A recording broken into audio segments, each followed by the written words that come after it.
Hello everyone, my name is Deborah and welcome aboard. We're heading into the backlot of Disney's Hollywood Studios.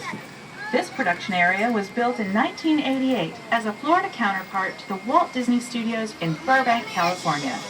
We included sound stages, recording studios, high-tech editing rooms, all the tools needed to create movies, TV shows, and radio broadcasts. We've even got our very own water tower too. It's up ahead, high in the sky on the left side of our shuttle. We call it the Eiffel Tower. It's inspired by the water tower Walt Disney had built for his Burbank studio in 1939. Our Florida tower stands a lucky 13 stories high, and we added our own creative touch, a giant set of Mickey Mouse ears. If you wanted to wear those ears, you'd have to have a hat size of 342 and 3/8. Up ahead, after the next bend in the road, you'll have a perfect opportunity to take a picture of this famous icon. In the world of entertainment, every project starts with a screenplay and a lot of creative ideas. A production studio is where the ideas of writers, producers, and directors are transformed into an on-screen reality. Within these huge spaces, filmmakers can literally create their own worlds. Our Florida sound stages are soundproof, weatherproof, and most importantly, air-conditioned. All vitally important for the cast, crew, and equipment.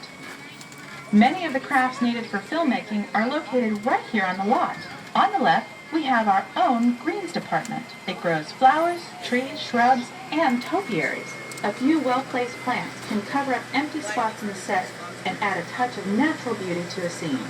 On the right are two of the aircraft from the 2001 blockbuster hit Pearl Harbor. These exact full-scale replicas of P-40 fighters were used in the special effect fight sequences. Of course, many of the planes you saw flying through the aerial battles or sitting on the ground weren't real at all. They were created entirely within a computer. Oh, keep your cameras focused to the right. We're coming up on that perfect angle of the Eiffel Tower I told you about. It's a true masterpiece.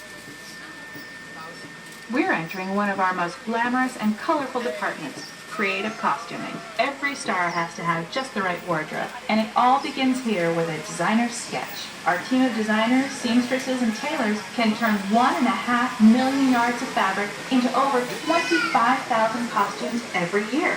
Many of these costumes will become part of the shows and attractions of the Walt Disney World Resort. In fact, here in Florida, we have the largest working wardrobe department in the world. Why, Mickey Mouse alone has over 175 different outfits to choose from, while Minnie Mouse keeps more than 200 unique costumes in her wardrobe.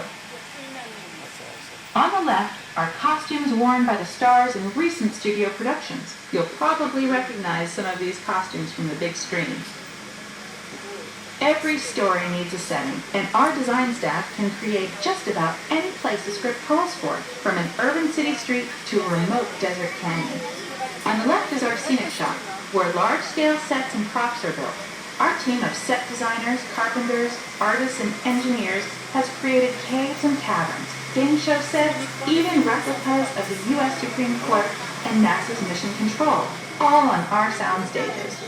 The shop also provides sets and props for our shows and parades here at Walt Disney World. The same skill and craftsmanship that goes into a movie set can also be used to create magic for our parks. Either way, it's all about making dreams come true.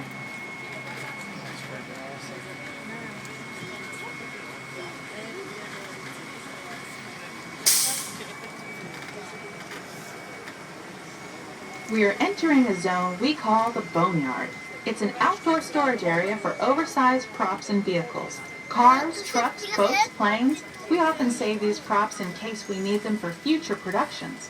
In this backlot collection, you'll typically find real working vehicles, non-working mock-ups, and even large-scale miniatures used in special effects shots.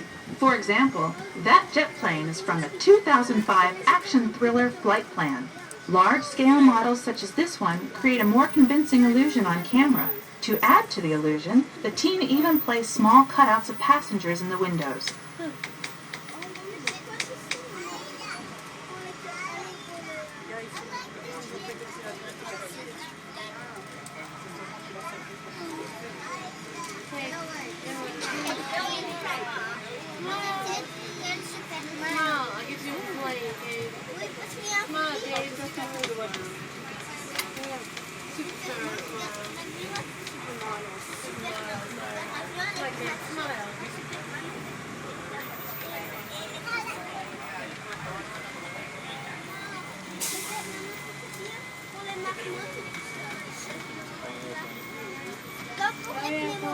We are now passing by the sets of our Lights, Motors, Action Extreme stunt show. On the left, you may catch a glimpse of the Mediterranean fishing village that sets the stage for this thrilling attraction. We'll get a closer look at it soon, but for now, we're approaching one of the largest standing sets on our backlot. It's over on the right. It may not look like much from this angle, but it's pretty spectacular on the other side.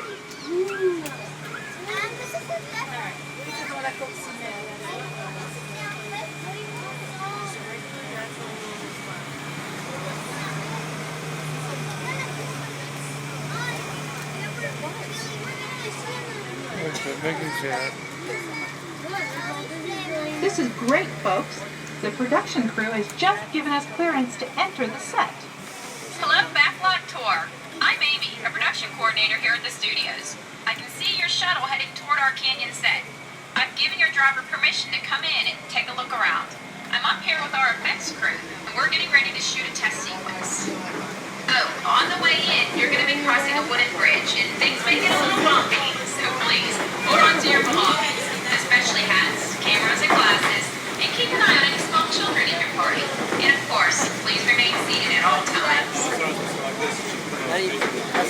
Welcome to the set. As you can see, we brought the bare, dry deserts of Southern California to green, typically humid Central Florida. This set is based on real locations that our production designer took pictures of. Our set crew spent about 6 months building the canyon, but we've used it for a number of TV shows and specials over the years.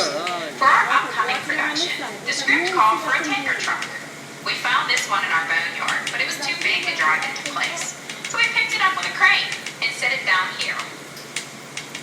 We're up on the overhead platforms, and I see our director has arrived. As soon as the rain effect is ready, we'll begin the sequence. This set and shower is really just a special effect. We've rigged up a series of water nozzles just above your trailer. The water sprays in a crisscross pattern to create a sense of depth.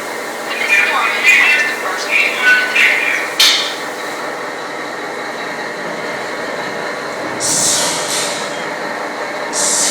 Okay, it's showtime. Everybody stay seated. Hang on to your belongings and watch your children.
Everything get wet.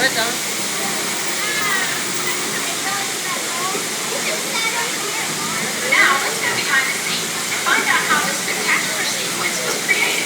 The canyon itself is a facade, a steel structure covered with wire mesh and layers of concrete, sculpted and painted to look like natural rock formations. Narrow yellow pipes carry propane gas to fuel the explosions and fire effects. For the flash flood, we used 100% real water, about 70,000 gallons of it, dumped from overhead tanks. Oh, but don't worry, we recycled. All of that water will be pumped right back up to the top for the next take.